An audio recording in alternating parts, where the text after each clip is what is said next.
Hi, I'm Luann with Rockin Book Reviews, and I'm delighted today to be with bestseller author Alan C. Fox. Alan, tell us a little bit about yourself, like where you grew up, how many siblings you have, and so forth. Sure. Well, I was born in Los Angeles, California in 1940, and I've lived here all my life. I like it a lot now. When I was younger, I wanted to move to the Bay Area of California, but never worked out. I had one younger brother who was a lot of fun. Unfortunately, he died about 15 years ago. And another place I've enjoyed living, I had a house for a long time in Friday Harbor in the San Juan Islands off of Seattle in Washington State. And very, very nice place. What type of activities did you enjoy as a youth? Well, as a youth, I enjoyed something come in front of us. Just a second. Rotate. Restart your computer. No. Postpone. Okay. As a boy, I enjoyed gardening, and that was my first book, children's book, Benji and the 24-pound banana squash. I actually grew a 24-pound banana squash, and I know it was 24 pounds because when I picked it, I took it inside. I weighed myself on the family scale in the bathroom, and then I weighed myself with the squash, and squash weighed 24 pounds. I also very much enjoyed, especially with my brother, kite flying.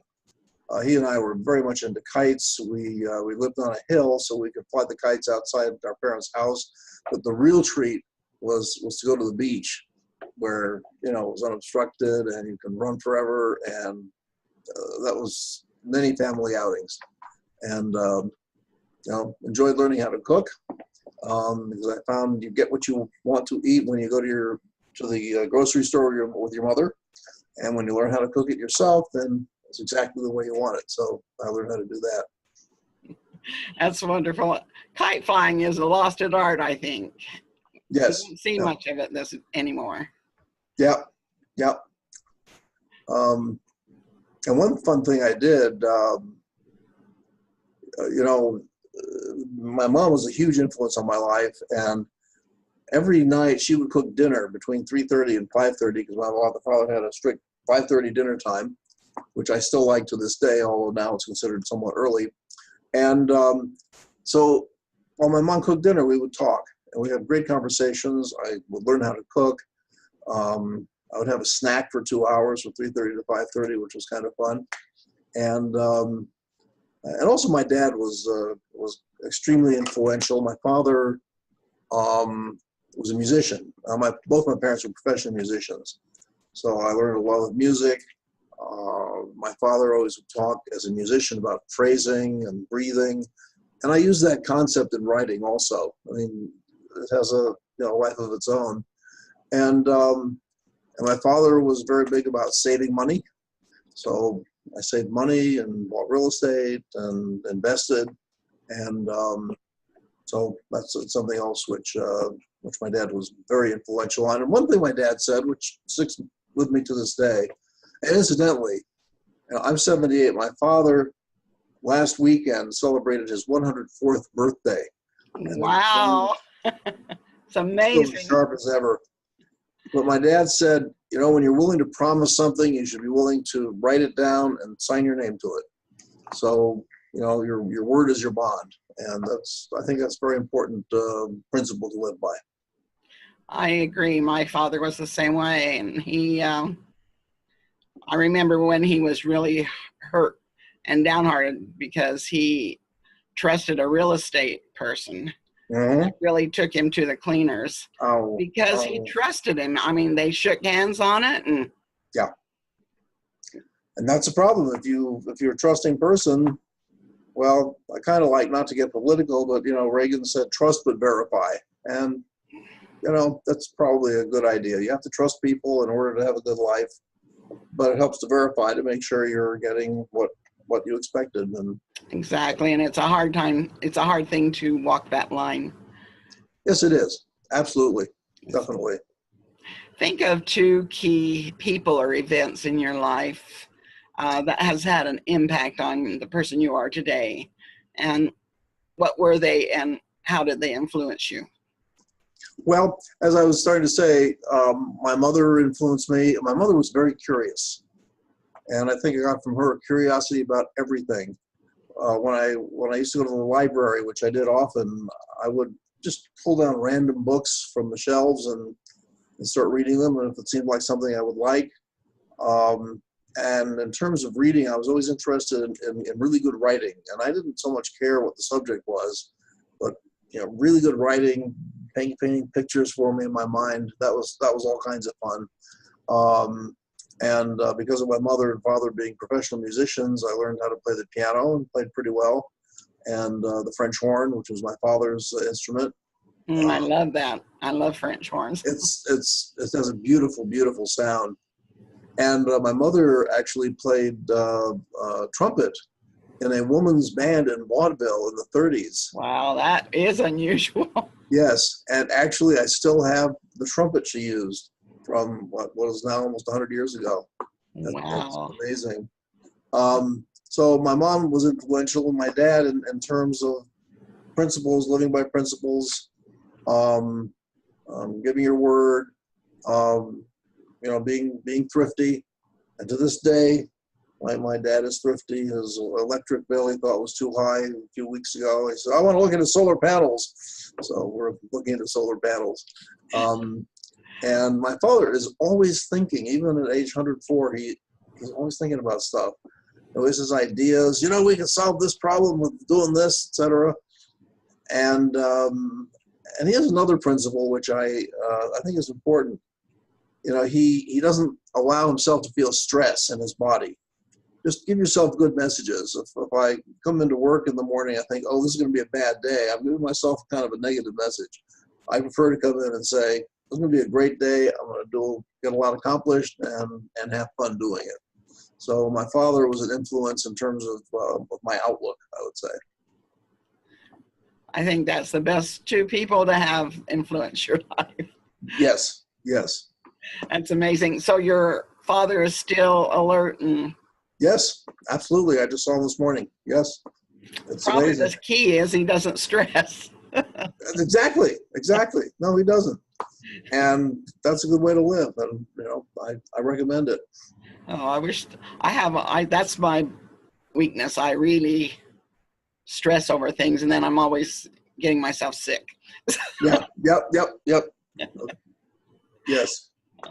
Okay. You are very driven. You have degrees in counseling, law, and in professional writing. Are there any other degrees you have? No, I went to all the degrees from the University of Southern California, because I've always lived in Los Angeles. And the first was accounting, because I love numbers. I just love numbers. And also, frankly, I wanted to avoid science courses like chemistry, because that's a lot of memorization, which I don't care for. And the School of Business didn't have science requirements. So what they did have when I was a senior, they added a new English grammar class in the English department, and most of my fellow classmates were horrified, grammar, diagramming sentences. Oh no, I loved it.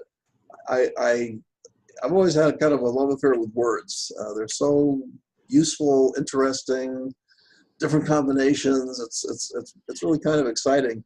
And then immediately after undergrad, my parents, like many parents, they started out on me, you got to be a doctor. You got to be a doctor. I kept telling them, look, Mom and Dad, I faint at the sight of blood. I am not going to be a doctor. It won't happen. Period. End of story. So finally they said, okay, well, then be an attorney. And so they kind of pushed me into going to law school. And law school is good. It teaches you how to think. I practiced law for a few years. I don't particularly enjoy that, because it's a lot of fighting with other people. And I don't enjoy that. What area of law did you go into? Mostly commercial law and income tax. At the time I was growing up, believe it or not, the top federal income tax bracket was 91%. And when I found that out at age 16 or 17, I thought, wow, so if I'm really successful, I'm going to have to pay 91% in tax? I don't like that. So that's one reason I went into accounting and in the tax department. And when I was an attorney, I practiced basically commercial and tax law. And then when I was about 30, I realized I was very uncomfortable with people, especially strangers, just very shy. So I went for counselor education in the School of Education at USC, and what I learned is, if you're feeling shy, say, "Hey, I'm feeling shy." It's okay. You don't have to keep it a secret, and that was very helpful. And I was 30 then, and then when I was about close to 50, I went back and got a degree, master's in fine arts and professional writing, and that was a lot of fun. These last two, counseling and professional writing, I did in the afternoons and evenings and worked full time. And I've always liked the balance. I don't like just straight going to school because it's a lot of theory, but I don't like business. You're just doing without as much reflection.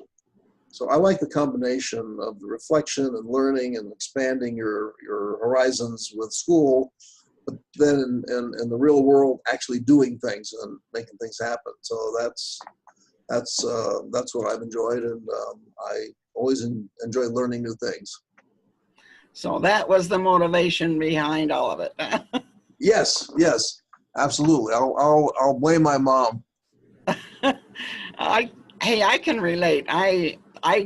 They told me when I started my blog that I needed to settle on one genre, and there's no way. I'm too interested in too many things. Right, absolutely. Well, good for you. And like you said, I don't care what genre it is. I just want to know, if it's well written and if it's interesting, go for it.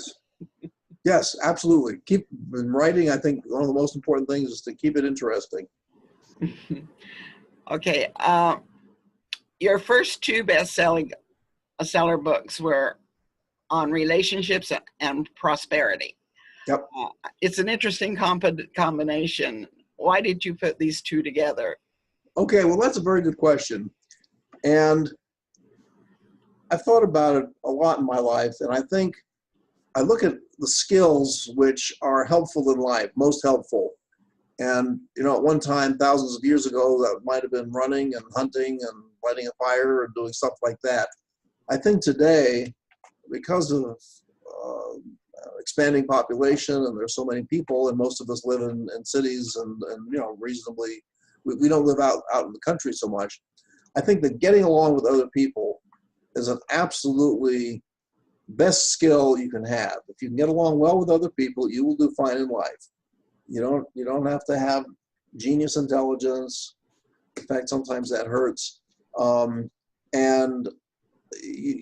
getting along with people, getting them to like you, I think is absolutely terrific. So that is my primary interest. And then the second, if you can have a second skill, doing well with money, I think is important. And that's a separate skill. Some people are good at it. Some people aren't, just like anything else. And but you can learn to get better.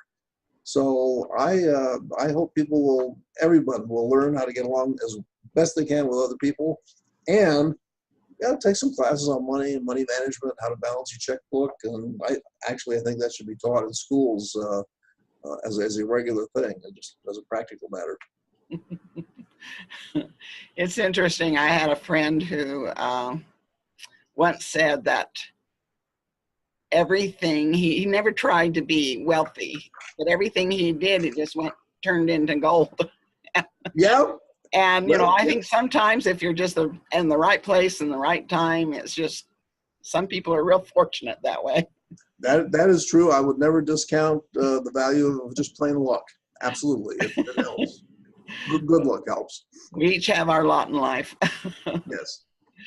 Okay. You successfully applied your ideas and to your own personal life in your business, and as a husband, as a father, as a grandfather. Yep. You have 6 children. Yep. 6 children, 8 grandchildren. And 2 stepchildren. 2 stepchildren by second marriage, and a foster child. 1 foster child, yes. Wow. That's really impressive. Okay, so in a nutshell, what do you think is the most important things in successful parenting? Successful parenting, I boiled down, I've read many, many, many books on the subject. And the title of one of those books says, most of all you need to know about raising children, that is, catch them being good. In other words, when someone does something you like, say, oh, that's great, congratulations, that's really good. They'll want to do more of it. I grew up with the opposite idea, and because my father never would compliment me, because he felt if he gave me a compliment, then I'd say, oh, well, I don't have to work hard anymore. So I was in a class in the counseling program, and the professor says that positive reinforcement is the best kind of reinforcement. And I raised my hand. I said, no, that's wrong. It's negative reinforcement, telling people what you don't like, telling them they're doing it wrong. He said, well, let's do a little experiment. What's your favorite food that your wife cooks? I said, well, sweet sour meatballs. He said, okay. Next time she makes them, just praise the heck out of her. Just really, really praise her. So I did, and she started making them more often. So it was right. And we all like to be accepted, to be approved of, etc. So with children, my father sometimes spanked and did stuff like that. I vowed that I would never, ever touch a child, and I never have. You know something also, I think we teach children as, we regard children as being children, incapable. And, my three younger daughters, when they were growing up, if they acted out, they were yelling or screaming or something, I said, hey, you're not being civilized. So go to your room until you can be civilized. I don't care if you're there 10 seconds or 10 years, totally up to you. Because I was trying to teach them to regulate themselves, to distinguish when they're civilized and when they're not, and to get the message from me that they have control over that.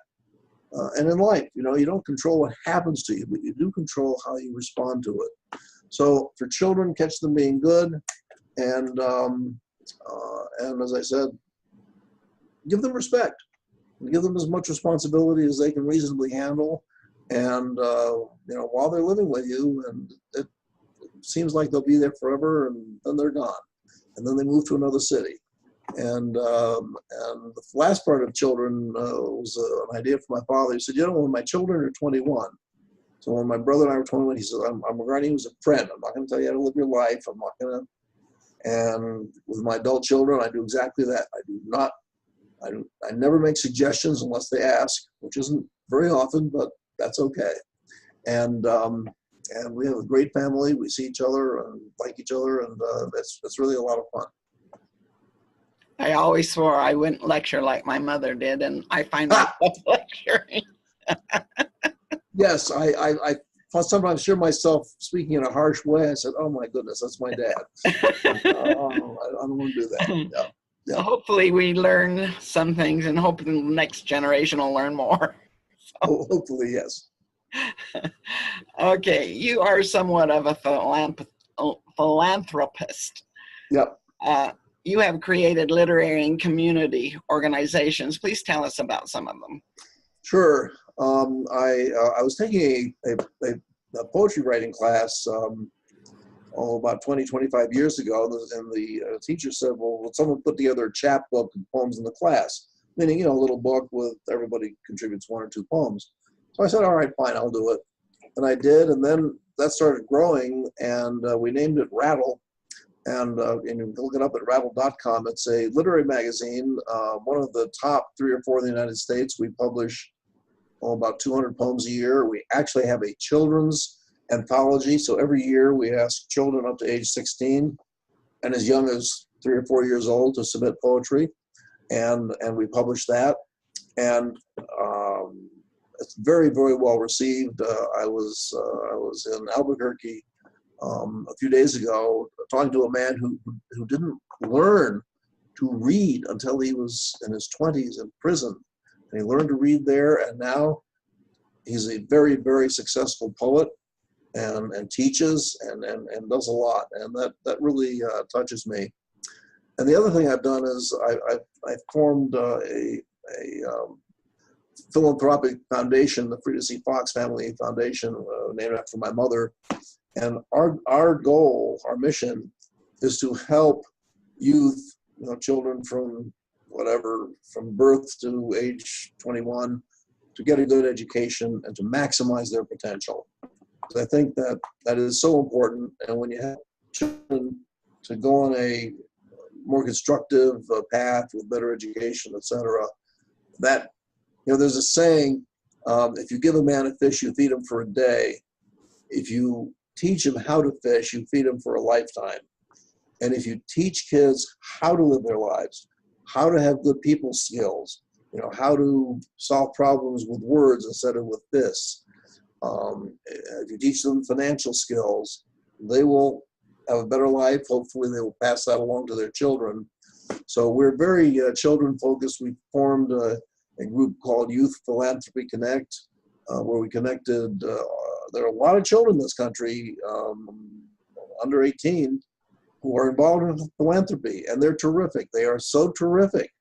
And members of my family will go out and do site visits. And one of them, there's in Castroville, California, there's a computer center where underprivileged kids can come after school and learn how to program computers, which is, it's a very important job, and it's something which is getting more and more important and well-paying. So my passion in philanthropy is basically helping kids, and we love doing that. I am amazed at how many young authors there are these days, in their teens still. Yes. It's amazing to me. There was one young man that I interviewed that by the age of 21, he'd owned 6 companies. Whoa! He composes music. Yep. He's writing a series of books, and he's so meek, he's so humble, it amazes me. And like you said, he donates, to a lot of organizations, and it blows my mind how talented these children are coming up in this generation. Yes, absolutely. And that's another thing we do, by the way. My 2 children's books, Benji and the 24-pound banana squash and Benji and the giant kite, we are donating several thousand copies to children's of each book to children's literacy projects throughout the United States. Because, kids learning how to read, that is just the cornerstone of life in this country. So we'd like to help out with that as much as possible. That is fantastic. I have always taught every youth I've been in contact with in school and in church and everywhere that education is power. Knowledge is power. Yes, absolutely. Without it, you can accomplish so much with knowledge. Yes. Without it, you can be really it can be real detrimental. Absolutely. Okay, so talking about Benji, as a grandparent, you began writing children's books. Yes. How did you come up with the Benji idea?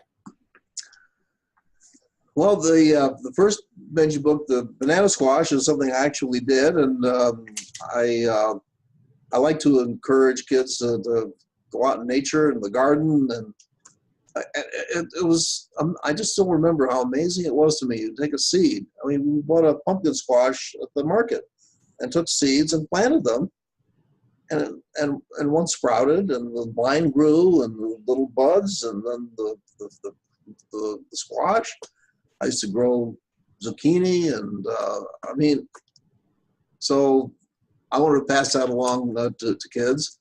And on kite flying, I had an interesting experience because it's this one giant kite. It was much bigger than the others, and I had to work in the garden to earn it. And it's based on a true story. And then we went to the beach and flew the kite all afternoon. And then my dad said, "Oh, it's time to go." And something came over me. The kite belonged in the sky. So instead of pointing it down, I just said, "Bye, kite," and I just let it go. And as an adult, we might realize the kite is going to come down. As a kid, I like to imagine that the kite's up there still, where it belongs, with birds and the clouds. And so my own experience. And then I'm working on a book now, Benji and the Lemonade Stand, where he wants to make some money. So he puts together a lemonade stand one Sunday, and his adventures with that. So I like to teach kids and do it in an entertaining way. You don't force things down kids' throats. You just have to make it appealing to them. And and the publisher is from Belgium, and they found the illustrator, and wow, the illustrator is so good. The first book is outstanding, and the second book is even better. All the detail and mice eating corn kernels and whatever, it is just so much fun. And in terms of writing children's books, that's a part of it. Just have fun in life and help other people have fun. Is there anything more delightful than a little kid laughing at something and enjoying themselves and reading and being absorbed in the illustrations or learning the words or how to read? That is just, I find that thrilling. So, I read to my grandchildren, and we have a lot of fun. Well, I can see how I like the subject titles that you got, and I can see how that is enlightening, because I enjoyed my grandchildren too now. So. Yes. It seems like you learn with your own children, and then you can be more astute with your grandchildren. Yes, I like to think that.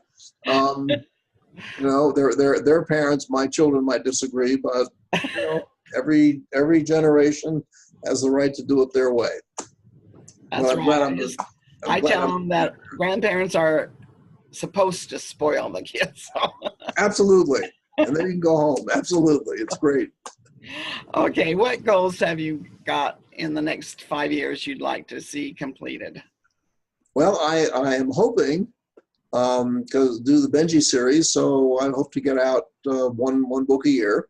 We did one last year, one The Kite this year, and probably Lemonade Stand next year. I also have two novels I'm working on. One is about a woman I knew 40 years ago who has a very touching story.